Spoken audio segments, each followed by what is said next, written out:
Chers frères et sœurs en Christ, bonjour. Nous sommes rassemblés une fois de plus pour rendre grâce à Dieu, pour lui dire merci et pour témoigner de ses bienfaits dans nos différentes vies.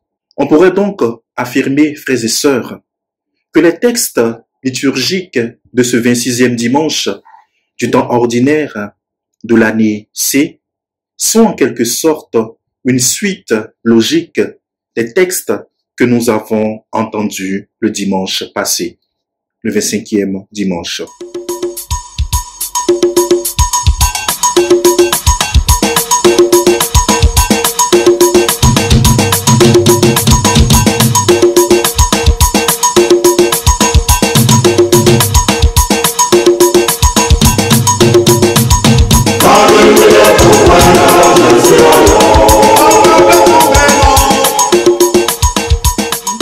Les textes de ce jour, frères et sœurs, nous invitent à la charité. Ces textes nous invitent à la générosité, à ouvrir les yeux autour de nous et à user de nos richesses ou même le peu que nous avons pour le service de nos frères et de nos sœurs. Dans la première lecture, le prophète Amos revient à la charge par les paroles du Seigneur de l'univers. On se rappelle le dimanche dernier, dans le passage du livre du prophète Amos que nous avons entendu, l'injustice vécue par les fils d'Israël, Samarie. C'était au 8e siècle avant Jésus-Christ. La mauvaise répartition des biens. Ces biens étaient profitables à un groupuscule. Les plus riches s'enrichissaient davantage et les plus pauvres, les défavorisés, sombraient et croupissaient dans la misère. Ainsi le Seigneur, par l'entremise du prophète Amos, attire une fois de plus l'attention de ce groupuscule. Ce groupuscule vivait dans un luxe injurieux, couché sur les lits d'ivoire, vautré dans les divans, mangeant les agneaux du troupeau, les veaux les plus tendres et qui se frottaient des parfums de luxe, et j'en passe. Et le rappel qu'il leur est fait est qu'ils seront les premiers déportés. Tout cela, chers frères et sœurs, pour nous dire que tout a une fin. Et ces agissements, frères et sœurs, on peut le dire, sont encore aujourd'hui d'actualité. Des injustices sont remarquées, ça et là. On ne se soucie plus de l'autre. Nos yeux sont fermés. Nos regards sont tournés vers nos ventres.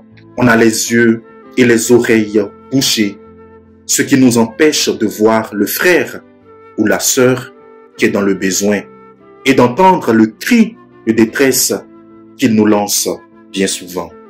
Faisons attention, chers frères et sœurs, car nous sommes tous concernés et notre charité doit se faire de plus en plus inventive. Et c'est dans ce même sillage que nous met l'évangile de ce jour avec l'épisode de cet homme riche et le pauvre Lazare. On remarque à première vue dans l'attitude du riche un manque de charité, un manque de générosité.